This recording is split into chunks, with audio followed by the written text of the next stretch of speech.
naman kay TJ? Mahal ko.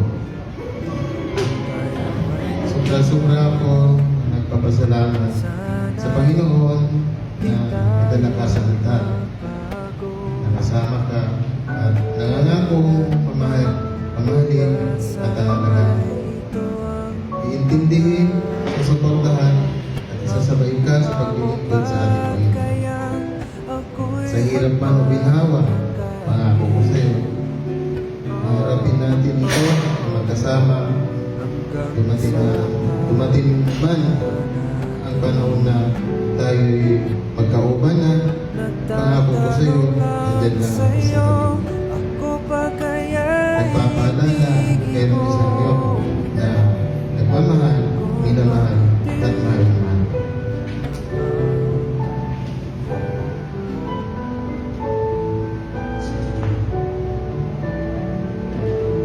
Tingin ka sa mga.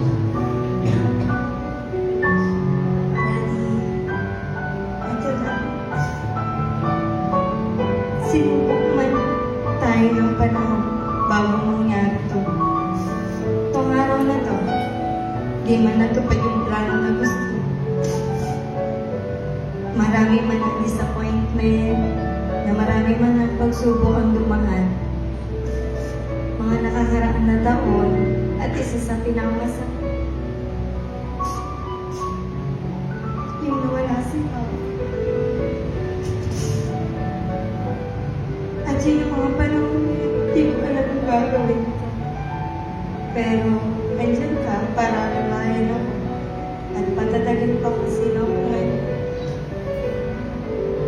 Pero, lahat na, alam kong may dahilan kung bakit pinaranas ni Lord sa atin yun. Basta ang alam ko lang ngayon, isa lang, ikaw talaga yung binigay ni Lord para sa akin. Kasi alam mo kung paano ko patawanin, palakasin, at sa tuwing naghihina ako at nawawala ng pag-asa. At higit sa lahat, nakikita mo naman, ang taba ko ba?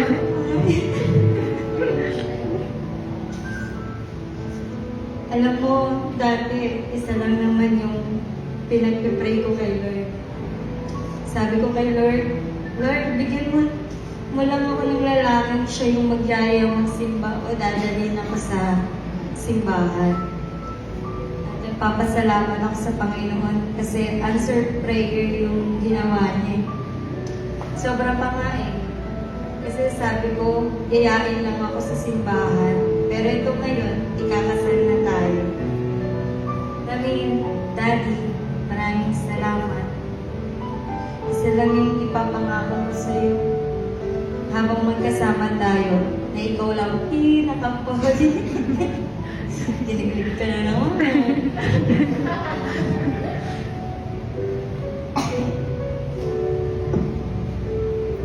Hindi, ito talaga. Dahil, Daddy, di man ako ang pinakamaganda, sexy, matangkal na nakilala mo. Pero ako naman ang aalalayan mo ng singsing at kasama mo. Ngayon sa gitna ng altar. Hindi ako perfectong babae, pero ako ang babae na sasamahan ka sa lungkot, saya at sa hirap. Sa ginawa at kahit sa mga gusto, kahit kumuti man ng mga buhok mo, at uugod-ugod na tayo, aalagaan pa rin kita.